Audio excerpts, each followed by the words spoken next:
Welcome to bell TV voice of voiceless.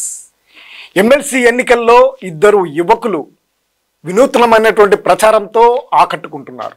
ముఖ్యంగా మిర్యాలగూడ, నాగార్జున సాగర్ నియోజకవర్గాల్లో MLC అభ్యర్థి అయినటువంటి రాకేష్ రెడ్డికి మద్దతుగా బీఆర్ఎస్ శ్రేణులు విస్తృతమైనటువంటి ప్రచారాన్ని కొనసాగిస్తున్నారు.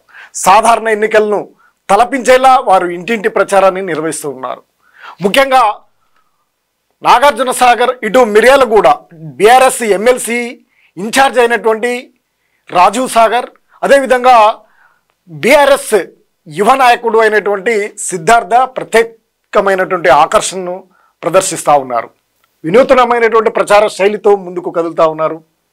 గ్రంథాలయాలు, విద్యాలయాలు, అదేవిధంగా ప్రధానమైనటువంటి కూడళ్ల వద్ద విస్తృతమైనటువంటి ప్రచారాన్ని కొనసాగిస్తూ వారు ప్రజలను, ఇటు పట్టభద్రులను ఆకర్షిస్తున్నారు.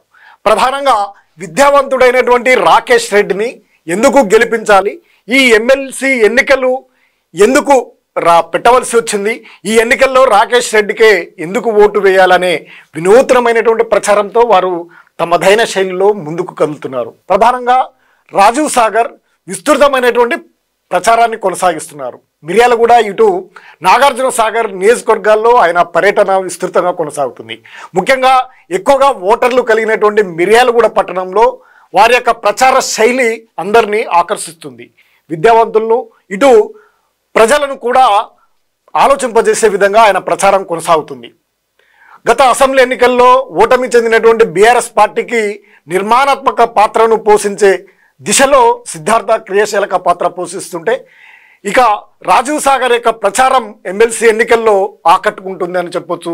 ఆయన చేస్తున్నటువంటి ప్రచారం ఇటు విద్యాలయాలు, ఇట్లా వైద్యశాలలు, అదేవిధంగా అనేకమైనటువంటి వ్యాయామశాలలు, అదేవిధంగా మార్నింగ్ వాకర్లతోనూ ఆయన ప్రచారాన్ని కొనసాగిస్తూ విస్తృతమైనటువంటి రాకేష్ రెడ్డిని ఎందుకు గెలిపించాలి, విద్యావంతుడైనటువంటి రాకేష్ రెడ్డిని ఎన్నికల్లో గెలిపించడం వల్ల ప్రజలకు, ఇటు పట్టభద్రులకు జరిగే న్యాయం, చట్టసభల్లో, శాసనమండలిలో ఒక ప్రశ్నించే గొంతుగా గోల్డ్ మెడలిస్ట్ అయినటువంటి రాకేష్ రెడ్డిని గెలిపిస్తే బీఆర్ఎస్ పార్టీ తరఫున గలమెత్తి ప్రజల పక్షాన మాట్లాడే అవకాశం ఉంటుందనేది ఆయన ప్రచార శైలి అందరినీ ఆకట్టుకుంటుంది.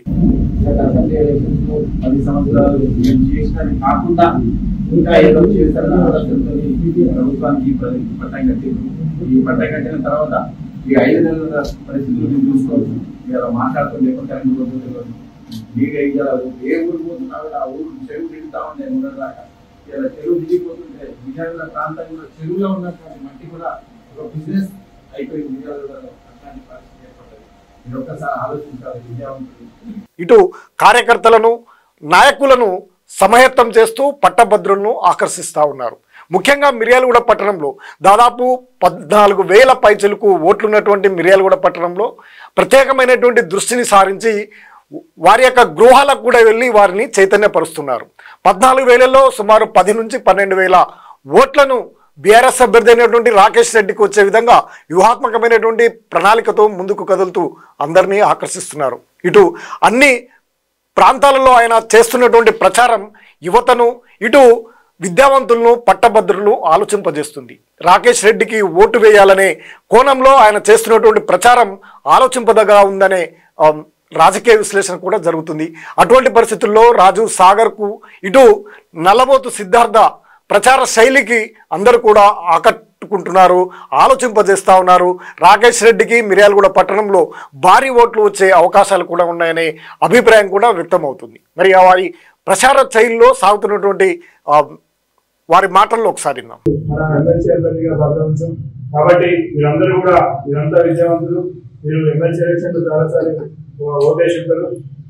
మీరు వేసేటప్పుడు పార్టీలకు అతీతంగా ఉన్న పోటీలో ఉన్న అభ్యర్థులను ఒక్కసారి పోల్చుకుంటే మీకు ఎవరికి మీకు తెలుస్తుంది. కాబట్టి ఎందుకంటే అవతల పార్టీలో ఉన్న వ్యక్తులు కూడా బ్లాక్ మైలర్స్ ఎవరినైతే ఇబ్బంది పెట్టాలి, వాళ్ళని ఎట్లా బ్లాక్ మెయిల్ చేయాలి, ఎట్లా ఇబ్బంది పెట్టాలి అంటే మీకు వాళ్ళకున్న వాళ్ళ మీరున్న కేసులు చూస్తేనే వాళ్ళకి అర్థమైంది.